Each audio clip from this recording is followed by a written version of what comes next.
All right, everybody, we have a special playoff edition, a pre-ALDS edition of Locked on Astros. I got Ryan Stanek, the flame-throwing relief pitcher. This guy set a regular season record for ERA for a relief pitcher in Astros history. He has been on the show before, and we wanted to talk to him as he gets ready to face the Seattle Mariners. So let's check this out on this special edition of Locked on Astros right now.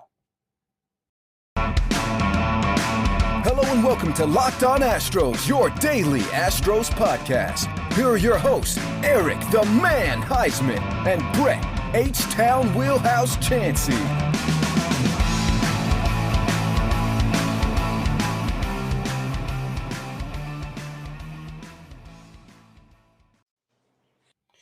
We are Locked on Houston Astros, and we are your daily Astros podcast. I'm Htown Wheelhouse. You can find me on Twitter, Instagram, and TikTok at Htown Wheelhouse. You can find the show at Locked on Astros on Twitter, Instagram, TikTok, and Facebook. Always positive, always Stros. Mr. Stanek, where can they find you on social media? I think both my Instagram and my Twitter are 55. I think both of them are. I'm not 100% sure. No, it's all good. I know it's rstanek _55, and it looks like your Instagram is rstanek _55. So there you go. That is consistent. I like that. Yeah. A man with a routine. Imagine that, a relief pitcher with a routine. So tell me, after this 2022 season, let's reflect back. You became the all-time ERA season leader for regular season relief pitcher with a 1.15 ERA. You amassed 62 strikeouts and 1 save in 59 appearances and a 2-1 record. How good was this year for you? I mean, it was a good year. I can't really argue with what happened.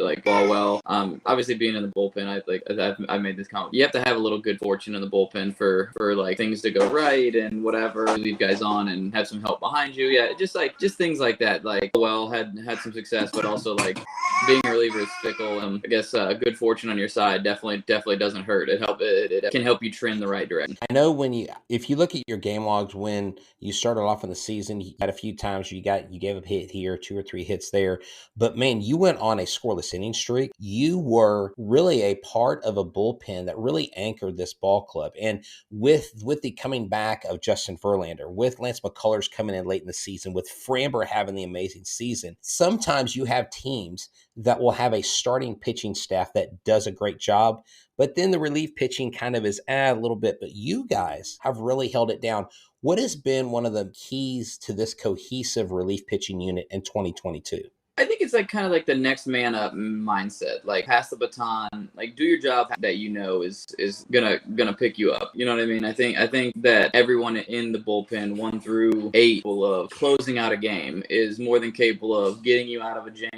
Whether it's your runs, a starter's runs, another reliever's runs, it doesn't matter. It's in everybody that comes in behind you or behind another guy that they're gonna get the job. The confidence that the group has this season has been good, but obviously I think the group is just very steady as a lot of veterans. There's even the young guys have been kind of thrown into the fire. They're tested. So I think it's been just a reliability thing. It's you rely on the rest of the group, so they know that if they're in trouble, the next guy's gonna pick them up, which is in the bullpen. That is what I love to hear, and that really has been the mantra and has been the clubhouse culture that the Astros have created. Because I know when they brought you in, you and I had talked about before about your relief pitching when you started. What would you say personally is your highlight or something that you remember that happened in the season? And it could be something you did when you were out there or something that happened in a game. Is there anything you can point to as you know what, I'm going to remember this game? I mean, I think the one that stands that I didn't even pitch in, it was the combined no-hitter that we threw, like a special moment, just being able to see to lock a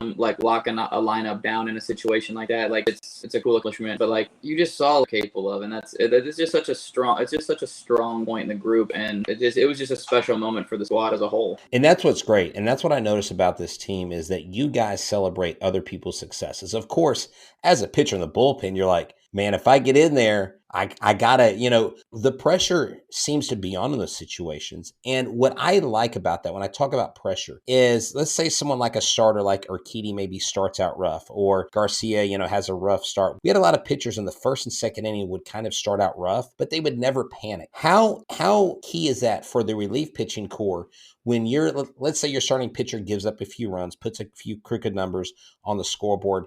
but you see that they don't get unraveled. Does that help the relief pitchers' confidence and even maybe some of the more young relief pitchers when y'all are having to go out after them? I don't know if what a starter does, like, will affect mindset. I think it's just such honestly, like, that they're all right. Well, bad inning, suck it up, get back to work, and then they lock it in and get kind of settled in, and then doing and going 3, and the bullpen has to cover 6. You're like, I've had a great day, but they still got us into the 6th to where the 3 2/3, like manageable workloads. Like the starters, even out there and shove, still 8 innings to the point where we get ourselves out there and put us at a disadvantage. I think the ability, like their ability to like minimize damage and throughout the year has been such a testament to them and how it's been throughout the course of the season. Yeah, I agree with that. And you would think, like, I mean, this club, Ryan, it has been so fun to watch because you essentially have 7 starting pitchers, 4 of them that could be aces on just about any club, and relief pitchers like yourself, like Matan, like Neres, like Montero. You guys have put in different situations. You've been in that save situation. You've been the late inning guy. We've seen Montero take that role. And then you have this rookie, Hunter Brown, come up and be not only a stellar starter, but a stellar bullpen. What has it been like having a rookie flamethrower like that? And is it good to sometimes have young blood to come up at the end of the season? Does that reinvigorate you as a veteran? Not that you guys needed any pushing, but what is that like bringing a kid in that comes in and performs top of his game? The stuff has never been a question, obviously. Like the stuff is and it's very impressive. And I think him coming in, being composed, he's learning a lot, like, about how to pitch out of the bullpen, because relieving neither is easy and they're very, very, very different. So position effectively into the bullpen and get ready quickly, be able to like compose yourself mentally pitching in situations that aren't clean, and a lot of the times, like, I feel like a big separation is a starter, like, you've gotten yourself into, so you're like, all right, well, this is my situation, this is my job to get out. And then as a reliever, a lot of times you get thrown into a mess and you're like, well, so like I need to like be on my game, because you never want to give up anybody else's run. So you're sitting there reevaluating like thought process and reevaluate your ability to maintain composure and your calmness and situations. So but he's done a really, really good job of preparing himself and asking questions and trying to learn what he needs to learn and making adjustments, because he wants to be good, wants like to win. So I think it just shows like the nature of what he as a competitor and as a teammate. Like he wants to do well. So like it's been pretty impressive. He's a good kid and definitely excited to see what he can do. I was going to ask you this because I was thinking about this. There was a game, and I can't remember if it was in Seattle or Chicago. You were in the bullpen. They didn't use you, and I remember putting the question on Twitter, why didn't we put Stanek in? And I can't remember I literally can't remember the specific, but I remember Dusty Baker talking afterwards and talking about it was like the game before. He said, well, he had heated up once or twice. And I had heard that. And I was like, can you explain to me and explain to the fans, like as a relief pitcher, when you get told, okay, warm up, okay, you're not warming up, warm up.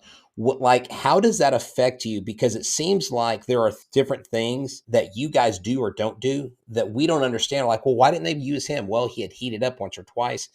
What is that process like? I mean, can you condense something like that and help us understand a little behind the scenes on that? Yeah, I think that's one thing that gets missed is like the questioning of like, why didn't you use him? Why didn't you use him? And it's like, well, when as a reliever you get hot, like you get one, you're gonna go in likely for, I don't know, the 4th hitter. I have 3 hitters to get fully going, fully ready to pitch, like game, and then okay, 1, 2, 3 inning, and you're like, okay, well, cool, he's gonna go back out going to face, likely with runners on base, isn't gonna have anybody on base. So you're like, you got fully your A bolt, like your best bolt to get ready for the game. So I know that is an appearance or whatever, but like you pitched that day, and like the physical toll, sit down, and then like, okay, let's say 2 innings later, they're like, oh, we need you for that. But you're like, okay, cool, you get ready again. You're like, well, I basically a full inning separating the 2, but then you don't pitch. So you're like, well, I basically twice, but you didn't because there's no game. And that you can get in the bullpen at times can be crazy. The ability the ability of Dusty and John, like, hey, he may not have pitched in the game,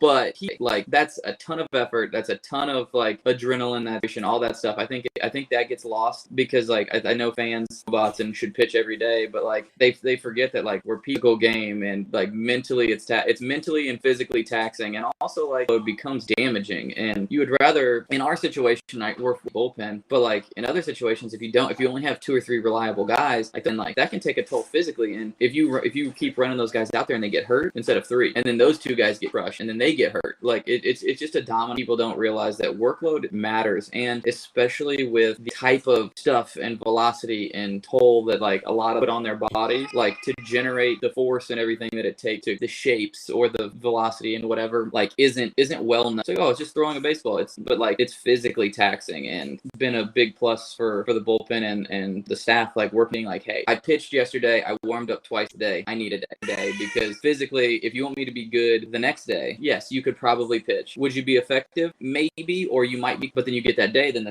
next day you're ready to go and everything's good. Isn't realized, but is a very real part of life and managing those type of things. Yeah, exactly. No, and that's really what I thought. Of course, I wouldn't have known all that without asking you, and that's why I ask, because you see Twitter, fans all the time. It's like, why aren't they? If I got paid that much money, I'd be out there on the mound every day. And I'm like, well, I don't think you really understand the process. I mean, you guys aren't little leaguers. This isn't MLB The Show. Like, you can't just pop one of those like power ups like on MLB The Show, go, oh, your reliever's tired, so let's give him a power up, and then we'll let him pitch this game. And that's what I assumed it was, something like that, especially with your role, and as specialized as it is.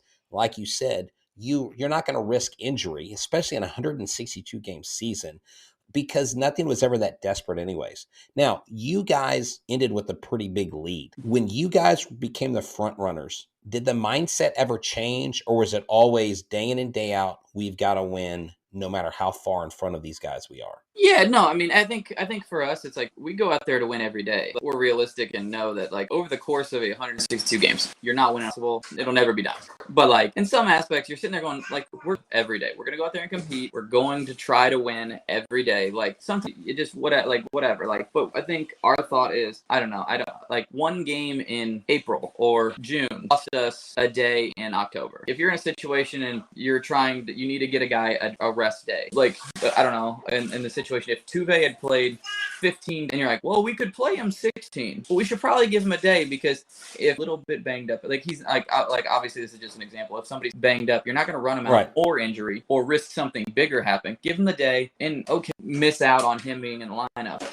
But you'd rather have him healthy than like run him out there and get him hurt in June. And if he gets seriously hurt and you miss him in October, like as a fan, wouldn't October than if you missed him in June for a day? Like, yeah. And I think they see the forest but don't see the trees kind of mindset. They only see the trees and miss out on the forest. They're looking at such a small picture and day in and day out. And as a player, you get you see your daily routine. You get locked in on the trees, and then once you take a step, a bigger, broader picture, like, oh, that makes way more sense. And it should make, not many people are capable as a fan to like step back and go, well, this game matter as much as, let's say, this first game of the. So I think that kind of shapes into a lot of it. Yeah, definitely. I really appreciate your time today, Ryan. It has been so fun to watch you. It has been so fun to watch this ball club. And I know Astros fans we are just like, we're white knuckling, like, when is the start time? When is the start time? It's probably going to be an afternoon game, but just know that Locked On Astros has y'all's back. We're going to try to be at every home playoff game that we can. I know we're going to be at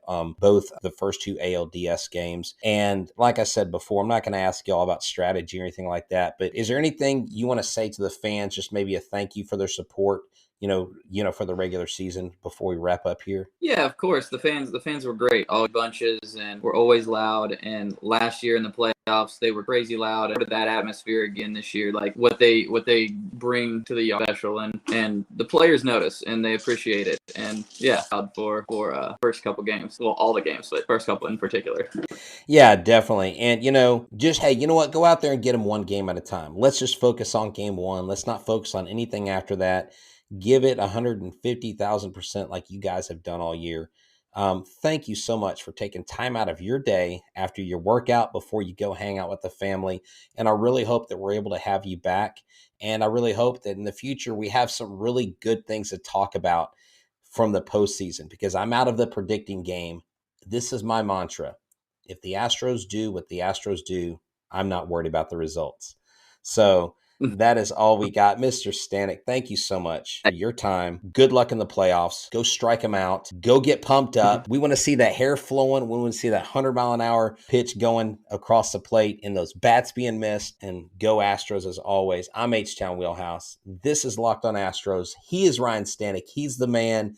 Go check them out. If you haven't got your tickets, go to simpleseats.com. That's right. Simple Seats is locally owned. There's no ticket fees. You can go there. They are not going to add 20% to your tickets. You go there, you use Locked on 10, you get $10 off your first $50 purchase or more, and tell them that the guys at Locked on Astros sent you. I'm Htown Wheelhouse. Y'all have a great Sunday and a great week, and go Stros.